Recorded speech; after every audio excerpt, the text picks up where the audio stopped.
What's up, Headless Horde? Welcome back to the channel. Today, I'm going over everything you need for your next Comic-Con.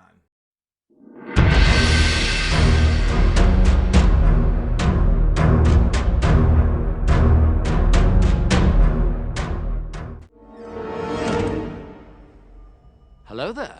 I am the king!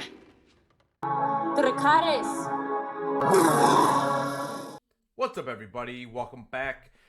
Today, I want to kind of go over how you should plan and strategize for your next Comic-Con. So I'm headed over to Lexington Comic-Con this weekend. I will be there on Saturday. I'm meeting Adam over at Beer to Pop. I'm meeting Randy over at Mystery Madness Collectibles. So I'm excited to kind of meet some of these people that I've been talking to now for the last few months. But in today's video, what I want to really deep dive into is how do you plan, especially if this is your first Comic-Con. It can be very overwhelming. I know that the panel schedule alone for these smaller cons, there's a lot there. So you really kind of got to pick and choose what you really want to see, because if you're also going for autographs, that can take up a lot of your time. And the same goes for photo ops. Again, you can be in those lines upwards of hours, depending upon who you're going to try to see. Just for a quick example, last December I went to GalaxyCon in Columbus, Ohio, and I was meeting Rosario Dawson. Now, I knew the line would be long, but I didn't think it would be 3.5 hours long. So it was 3.5 hours just to get her autograph, and I waited in line for another 90 minutes for the photo. So 5 hours of my day was basically just to interact with her. So you really got to plan ahead, and depending upon the popularity of the actor or actress, cosplayers, whatever you're going to see, you really have to kind of plan accordingly. So number one is pick out the 3 most important things that you want to do. So if it's meeting actor A, actor B, and actor C, then put those at the top of your list. Try to do that as soon as you can. Now, sometimes there are published schedules of when these autograph and photo op sessions will be occurring. So that way you can kind of map it out how your day is going to be structured. I don't typically, when I go, I don't worry about the food aspect. I usually will eat before I go, knowing that it's going to be a very, very busy day. If I can fit something in, I will. Usually what I'll do is I will bring a good old bottle of water or 2, and I will also bring a couple of protein bars or something like that. Something that's not super messy, something that I can easily eat while waiting online. Obviously, if you're going with somebody else, you can always save places in line, so that's really important. So if you do want to try to eat in line, you can send that person out, and nobody will really give you a hard time with letting them come back in. So that's another option as well. As far as the panel schedule, again, you kind of have to look and see which ones are most important to you. Work that around your autographs and your photo ops. Don't forget, because I'll tell you what, back last May, about a year ago at this point, when I was at Star Wars Celebration, I was there for 3 days.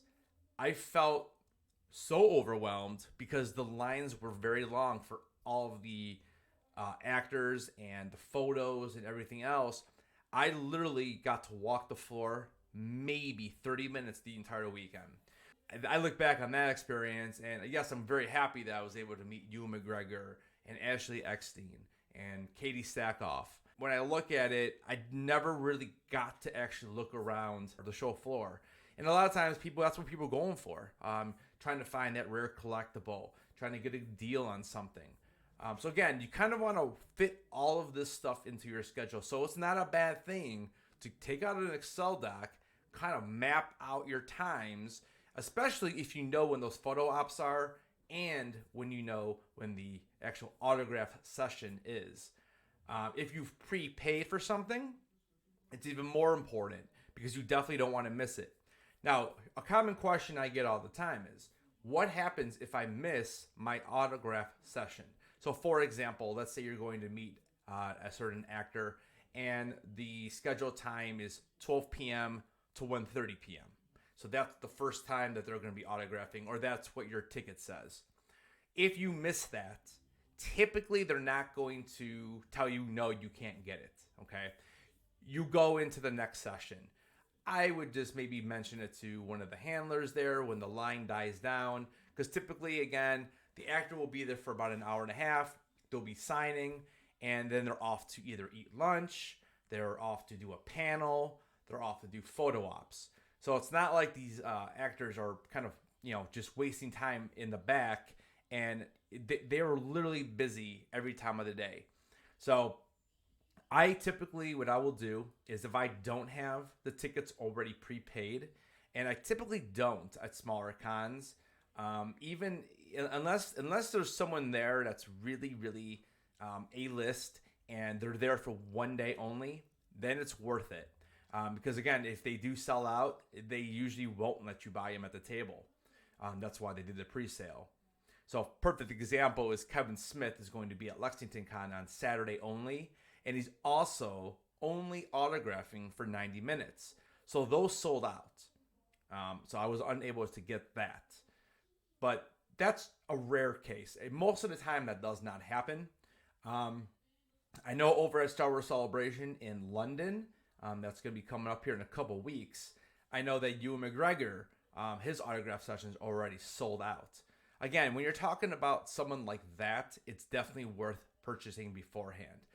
The other thing you want to look into is sometimes, depending upon who runs the actual autographs and the photo ops, I know like Epic Photos, they usually won't take money at the table. That's something you actually have to prepay for.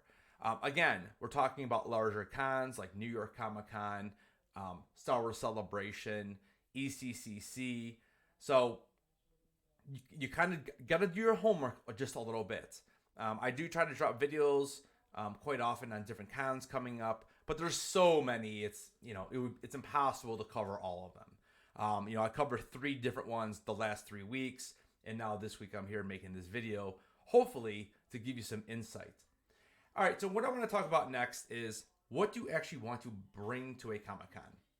So it really depends upon how long you're going to be there, A, and B, do you plan on being there the entire weekend? Do you plan on like being in line the entire day?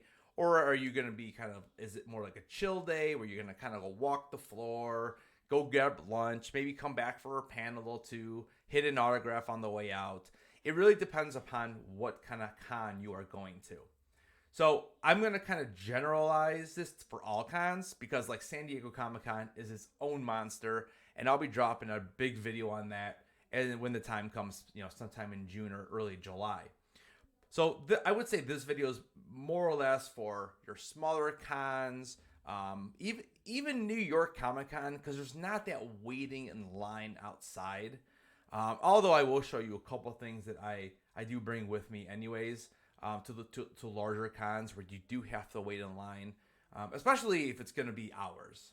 So the first thing is, like I mentioned, a couple snack bars, candy bar, something just to have in case you are hungry, and if you are by yourself, it is difficult to get food if you're waiting in line for several different autographs. Bottled water, and everyone's going to thank you for this one. Make sure this is going to have everybody jumping for joy if you bring your good old deodorant. So don't forget that because it gets warm in there. I would layer your clothes. I would not wear anything thick. Like a thick hoodie. Wear something thin. Like this is a super thin hoodie I got on right now. T-shirt underneath. That way you can layer. Bring a backpack. So the backpack I bring is just an Under Armour, and I've shown this off in videos before. So it's just it's an Oakley backpack, and has the main section here where I can carry things I've bought. I can carry things into the con that I want to get autographed. It has several different zippers and pockets that can kind of carry everything that I need. And it has the side sleeves for actually 2 bottles of water if that's what you desire. So a good backpack, nothing too big because, again, remember, you got to carry this thing around the whole time. So a backpack is essential. The next thing I'm going to talk about is, let's talk about photo ops. So if you are doing photo ops, so you're going to get an 8x10 photo of the picture, and then if you want a digital copy, They usually charge about $15 extra, but they didn't have a nice picture on your phone. Honestly, I don't ever buy that because I'm pretty good at taking a picture with my phone of the photo, and you can kind of crop it. You know, you just gotta watch glares. So these can be actually found on Amazon. You can go to Office Max, Staples, Office Depot, whatever, and they are just an art portfolio. So that's what it looks like. And these are for 8.5 by 11s. So, and you'll actually see in here, I actually still have one of my photos that me and my buddy took with Katie Sackhoff. I just have not framed it yet. But it does have about, you can hold about 8 or 10 in here. So this was the like the thinnest one. And the reason why I bought the thinnest one is because I'm never going to go and get 8 photos in one time. So I'm like, well, why am I getting curious something thicker if I don't have to? The next thing is, because I do collect Funko Pops and Black Series figures. So for Funko Pops, typically what I will do is one of two. I will either bring the Funko Pop in an actual soft protector. I don't typically bring hard protectors. The reason why is I don't want them to crack. So for example, if I have 2 or 3 of those in my backpack, plus the weight, but if I do have a couple in my backpack and someone kind of runs into you in line, again, this doesn't really happen at the smaller cons as much as like your San Diego Comic-Con or your New York Comic-Con, but I just don't want them to crack because they're expensive. So you can usually find a pretty decent one. I use vaulted vinyl personally. I find that they're the sturdiest soft ones. So if I drop this, it's not going to damage the box. I think even better than this is just using a good old sorter box. Just use a sorter. It protects it. No damage will happen to the box if you get bumped into. Nothing's going to happen to the Funko Pop. And so I usually go one of these 2 ways, but most of the time I actually use this.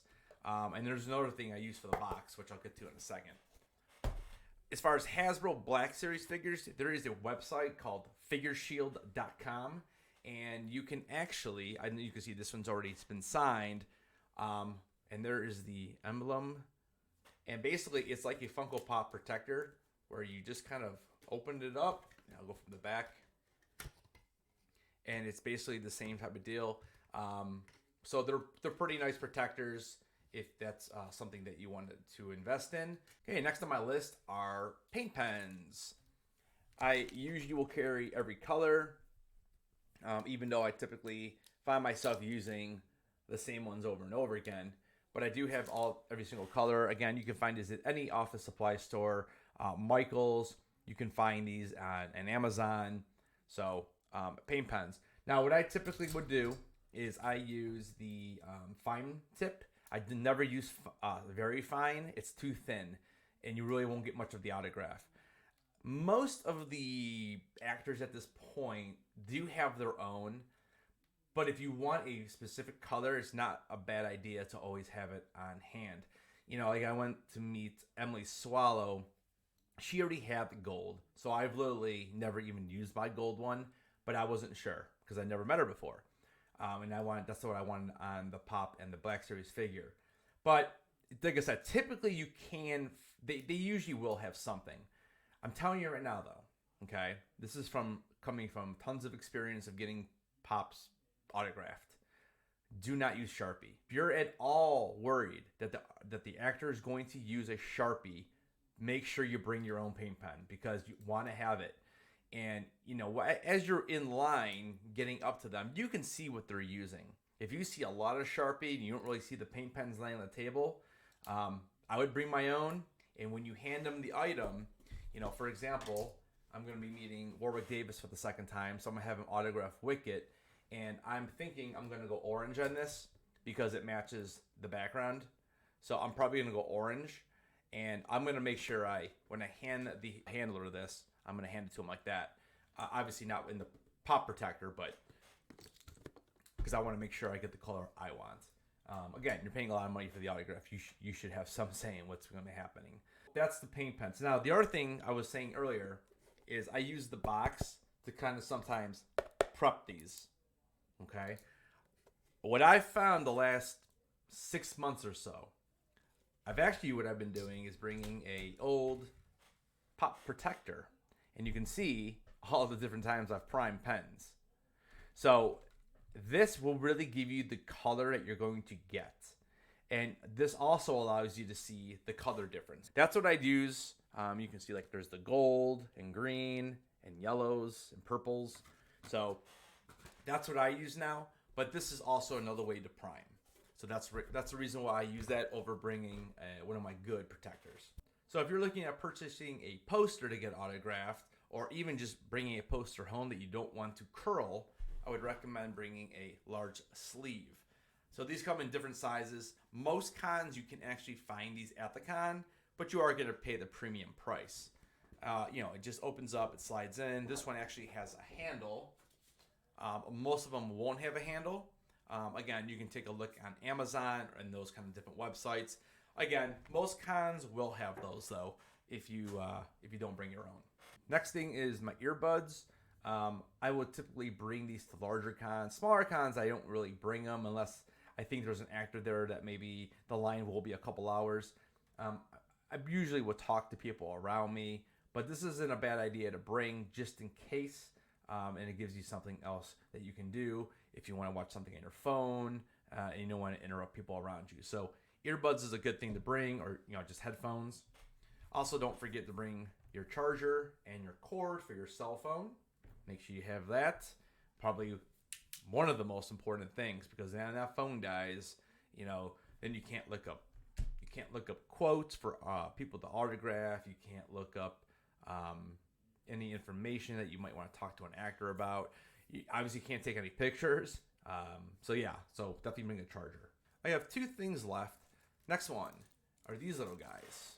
I know they're hard to see, but what these are, and I'll take one out of the bag for you, is if you are a pin collector like I am, and I do keep my pins on my backpack.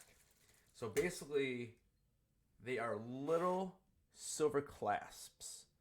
And what they do is they use an Allen wrench, and there's a little hole. I know it's hard to see in the camera, but there's a hole there. So you actually put the pin backing into this, and then you Allen wrench it tight. These are beautiful. Amazon, dirt cheap. You can buy 50 of these for like less than $20, and then you'll have them forever. And then I give them out to people too.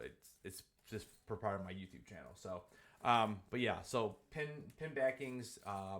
Just look up metal pin backing, and you'll find them. Or even you can even type in Allen wrench pin backings, and you'll find them. So these are really good to have if you're a pin collector.